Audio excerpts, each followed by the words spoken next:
Café Virtual. Apresentação: Regina Helena. Um programa da Sexta Igreja Presbiteriana de Uberlândia.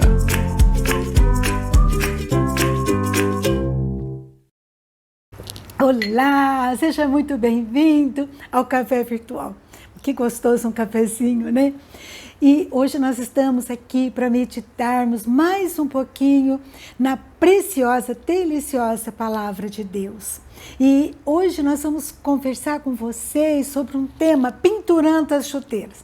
Ela nos remete ao futebol, né? Quando a pessoa fala assim: chega, eu desisto, eu vou pendurar a chuteira, não vou mais jogar, não vou mais brincar. Isso tem sido, inclusive, considerado em outras atividades. Quando a pessoa fala: não dá mais, né? Eu cansei de lutar.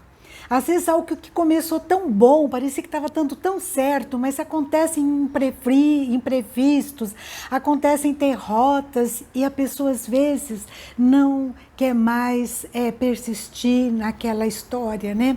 E eu queria conversar hoje com vocês, né? Você já desistiu de alguma coisa? Às vezes de uma faculdade, às vezes de prestar um concurso, de um relacionamento, de um ministério. E eu gostaria de pensar na história de Terá. Terá viveu um pouco antes do ano 2000 a.C. E ele teve 3 filhos, né? Ele teve, lá em Gênesis capítulo 11, fala que ele gerou a Abrão, a Naor e a Arã. E Arã gerou a Ló, né? O sobrinho de Abrão, que a gente conhece tanto. O que acontece? Conta-se que lá em Gênesis 11, capítulo 31 e 32, conta que Tera, ele deixa a sua dos caldeus e vai para a terra de Canaã. Só que eles chegam numa cidade chamada Arã e ali eles ficam. É interessante lembrar que Arã, o seu filho, né, o pai de Ló, tinha falecido. Por que Tera deixou dos caldeus e foi para Canaã com esse destino?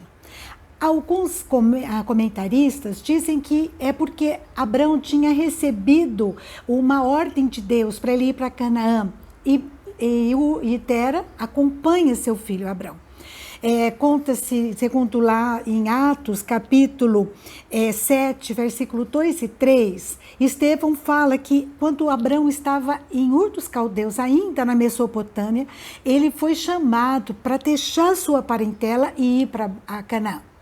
Só que chegando, então, Tera sai com Abrão, seus familiares, com Ló, e chega num lugar intermediário, onde é chamado de Arã. A gente não sabe se esse nome foi dado em homenagem a seu filho que tinha falecido.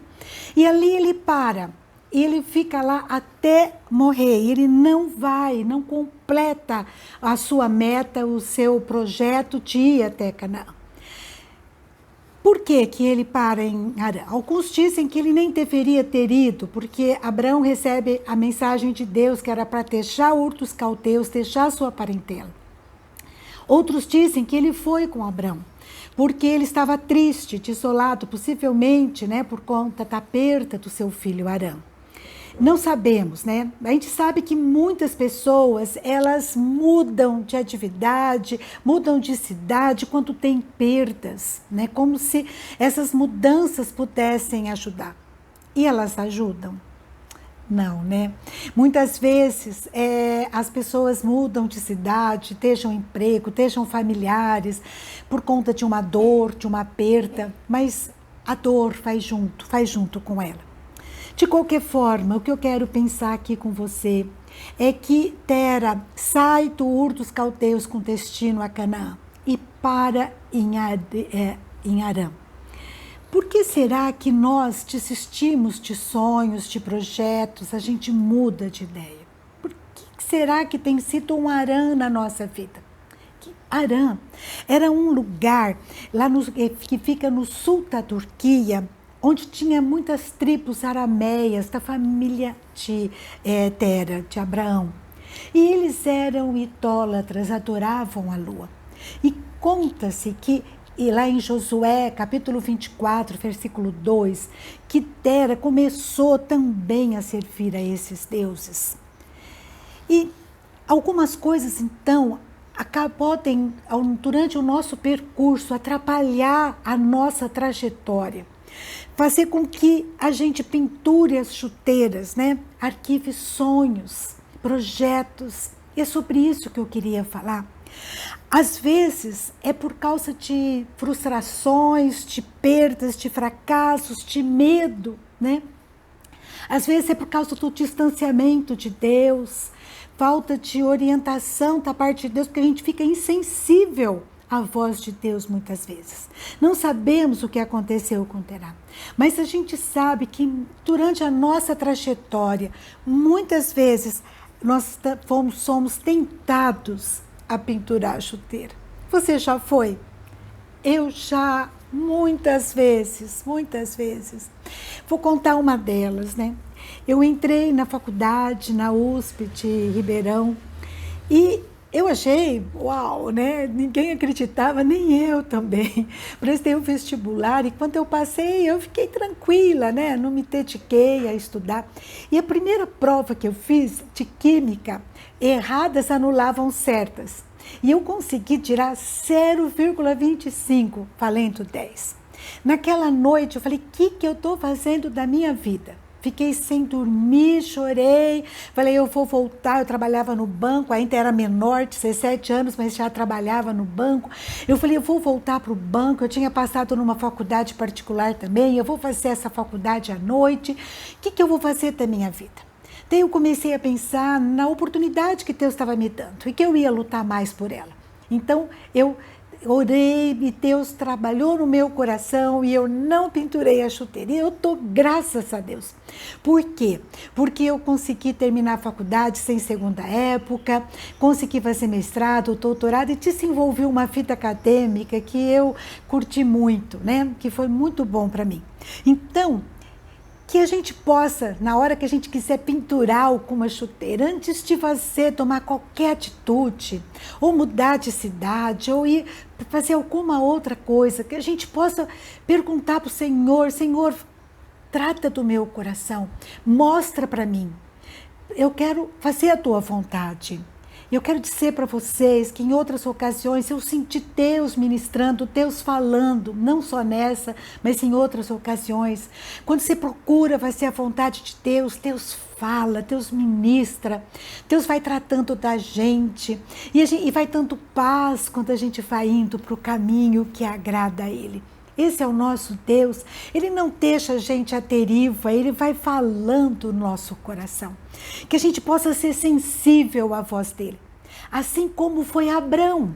Depois que seu pai morreu, conta-se lá em Gênesis capítulo 15, versículo 5, que Deus, Ele fala com Abrão. E Abrão estava atento à voz de Deus. E Deus fala assim, sai da sua tenda. Olha só o que eu quero mostrar para você. Olha o céu, olha, conta as estrelas. Você consegue contar, Abrão? Ah, não consegue, né, Abrão? E eu vou te dar uma descendência, uma posteridade que vai ser assim, Abrão. Ela vai estar assim, tão grande, num número tão grande, impossível contar. Esse é o nosso Deus. Ele chama Abrão para sair da tenda e para sonhar. Ah, eu não sei como é que tá, se você tá aí dentro de uma tenda, fechado, ou tá tentando, querendo pendurar a chuteira, ora, pede ajuda de Deus, Senhor, me mostra teu projeto. E Abraão então ouve a voz de Deus. A gente está precisando muitas vezes sair da nossa tenda, sair da nossa net, que tem sido uma tenda, né? Que tem fechado, obstruído a nossa visão muitas vezes. Que possamos pedir direção de Deus. Lá em Salmos, capítulo 25, versículo 12, diz assim, quem é o homem que teme ao Senhor? Ele o instruirá no caminho que deve seguir. Deus instrui o homem que busca a vontade dele, que teme a ele, que quer fazer a vontade dele. Deus mostra o caminho que devemos seguir. E ele fez isso para Abraão, e Abraão, nós sabemos, ele foi para Canaã, ele foi muito bem sucedido, Deus prosperou Abraão, muito, né, e seus descendentes. Deus foi benigno para com Abraão, porque ele foi sensível à sua voz e seguiu o seu caminho. E a gente precisa cuidar para a gente não pendurar as nossas chuteiras e nem pendurar as nossas harpas. E eu estava lembrando do texto que diz em Salmos 137, o povo de Israel, ele está ali, né, cativo, e eles dizem assim: às margens dos rios da Babilônia, nós nos assentávamos e chorávamos, lembrando-nos de Sião.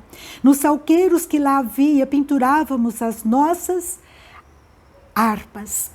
Pois aquele que nos levaram cativo nos pediam canções, e nossos opressores que fôssemos alegres, dizendo: entoai-nos algum dos cânticos de Sião. E eles dizem assim: como que a gente vai fazer isso em terra estranha? Não dá. Mas eu quero dizer para você, não importa onde você esteja, não pendure as suas harpas, a sua adoração nos salgueiros. É interessante, salgueiro, né? A gente conhece como chorão. Ele tem uma árvore de ramos longos, né? Pendentes, melancólico parece, né? Lembra a melancolia, né? Mas parece então aquela dor que eles estão ali, né? Que lembra, o salgueiro lembra muito isso. Eles pinturam as harpas. Nós não devemos pinturar a nossa harpa, a nossa adoração. Não devemos pinturar a nossa chuteira. Não devemos ficar confinados na nossa tenda e nem deixarmos de adorar a Deus, nos alegrarmos, como Paulo nos ensina. Não importam as circunstâncias. Deus vai fazer diferença, Deus pode mudar a nossa história. Tem gente, eu estava pensando, que não é nem pendurar a chuteira, né? Tem gente que bate as botas, né? Bater as botas é outra linguagem popular, é um ditado, né? Morre, né? Morre por dentro. São pessoas que desistem, ficam confinados nas suas tendas, não têm a visão do plano de Deus para a sua vida. Meus amados, eu queria conversar com você. Eu não sei se você está pendurando as chuteiras, se você está dentro da tenda, se você deixou de adorar a Deus, se você deixou de se alegrar, de confiar, de ter esperança nele, se você está mergulhado, né, na tristeza, na comiseração, está lá em Harã, né, numa ouvida ou miséria, não quer continuar na estrada. Ore, seja sensível à palavra, à voz de Deus. E persevere, não pendure as chuteiras, não pendure a harpa de adoração, adore a Deus, creia, né, que Ele tem algo especial para fazer através da sua vida. Senhor, me mostra o caminho que eu devo seguir. Ele vai nos instruir, como está lá em Salmos, no caminho que nós devemos seguir. Não pendure a sua harpa, celebre a vida, não importam as circunstâncias. Pensa que nós temos um Deus que pode mudar a nossa história, que a gente possa deixar, né, a nossa inércia, né, não pendurar as chuteiras, não bater as portas, né, no nosso emocional, não ficar na net, né, confinado à nossa tenda, né, como uma fuga, e nem pendurar a nossa harpa, a nossa adoração, a nossa alegria. Porque nós cremos num Deus que intervém, que ouve o nosso clamor, que vê a nossa dor e pode mudar a nossa história. Você crê nisso? Vamos orar? Senhor, meu Deus, muito obrigada pela Tua palavra que é tão rica, Pai. Que nós possamos Te buscar, Senhor, na nossa vida em todo o tempo. Sair, Senhor, da nossa mesmice, sair, Senhor, da nossa tenda, sair da nossa caverna, Pai, de tristeza, de frustrações, e crer, Pai, que o Senhor tem algo novo a fazer na nossa vida e por meio da nossa vida. Que possamos, Senhor, partir para Canaã, para o projeto que o Senhor tem para a nossa vida, assim como Abraão fez. Nos dê sensibilidade, visão para enxergarmos a Tua vontade, Senhor. Oh, Pai, eu não sei como está a pessoa que está me ouvindo, Pai. Eu quero te pedir em nome de Jesus, vai tratando com cada um de nós, perdoando nossos pecados, meu Deus. Nós precisamos muito da sua intervenção, da sua orientação, da sua instrução para o caminho que devemos seguir.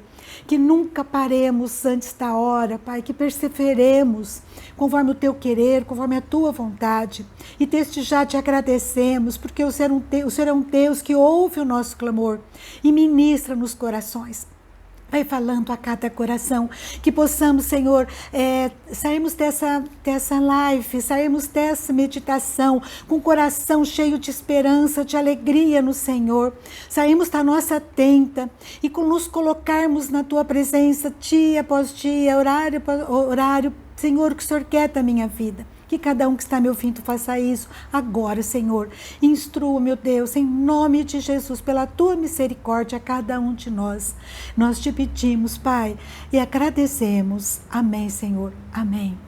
Meus amados, que Deus ministre ao seu coração, em nome de Jesus. Um grande abraço e até a próxima, se Deus quiser.